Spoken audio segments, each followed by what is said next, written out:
Buenas, buenas, gracias por acompañarme.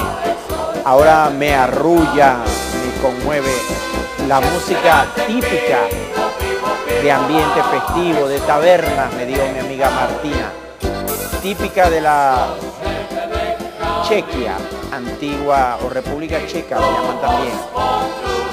Una sección hoy día República Soberana de lo que antes fue la Federación Yugoslavia en la época del mariscal Josip Broz Tito.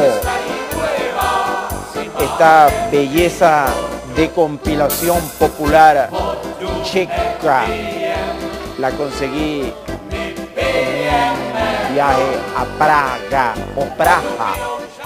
En mi humilde opinión, la ciudad más linda, por lo menos de lo que yo he conocido del mundo, porque es una condensación de París, Londres, Berlín, de las grandes capitales europeas. Y no en balde está enclavada en el mero centro de Europa, puerta de entrada de Europa Oriental o de salida de Europa Occidental. Es un collage de culturas, de idiomas, de historia trascendente en el tiempo. Y Praga sigue llena, imbuida, a tantos años de distancia, del legado, la impronta, la imagen, la trascendente huella de uno de sus figuras intelectuales más notables de todos los tiempos.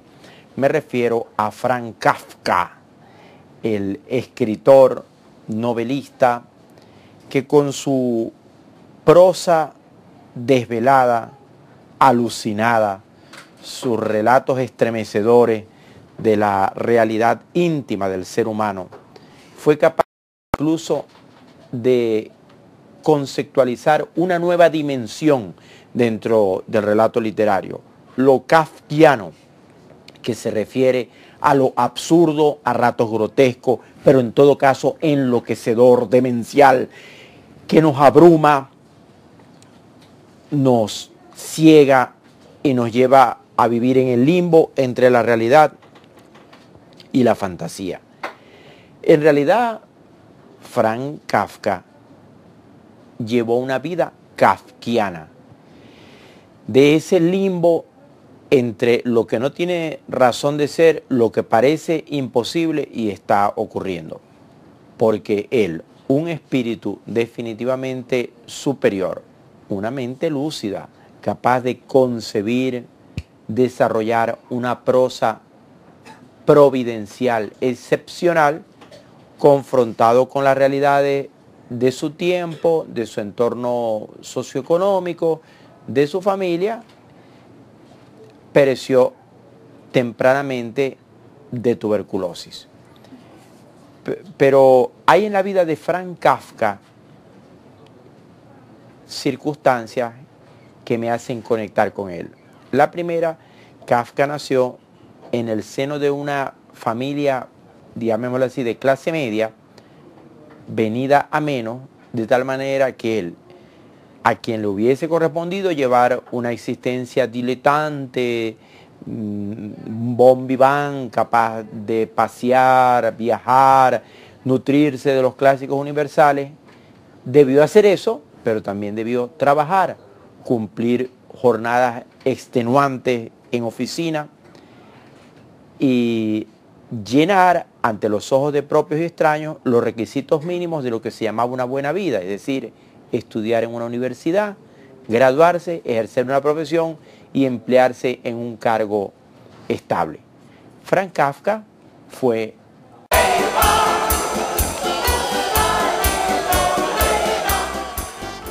Estoy contándole la tragedia kafkiana de Franz Kafka, aquel que fue capaz de inscribir entre los géneros o dimensiones literarias un esquema demencial, de agobio, de mortificación para el espíritu del ser humano, en el cual las peores pesadillas están ocurriendo a medio camino entre el surrealismo y la pesadilla.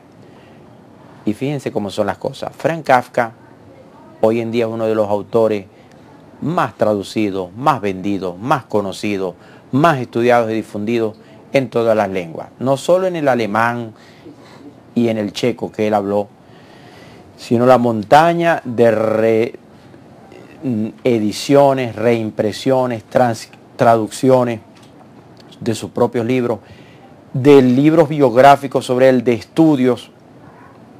El último que yo me acabo de leer narra la intensa vida cultural de Praga en los años de Kafka. Y resulta que Kafka era uno más, quizás el más brillante o el más trágico, pero solo uno más entre una inmensa legión de creadores de todos los géneros, porque una ciudad universitaria, intelectual, definitivamente cultural, es Praga.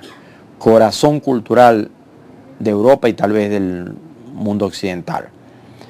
Entre otros, en esa Europa praguense, kafkiana, estaba Jan Neruda, un escritor contemporáneo, paisano de Kafka, de quien un chileno llamado Nestali Reyes asumió el seudónimo copiándolo de Pablo Neruda, y es el gran Pablo Neruda que nosotros conocemos. Pero me devuelvo de todo eso para contarles la tragedia post-mortem de Kafka.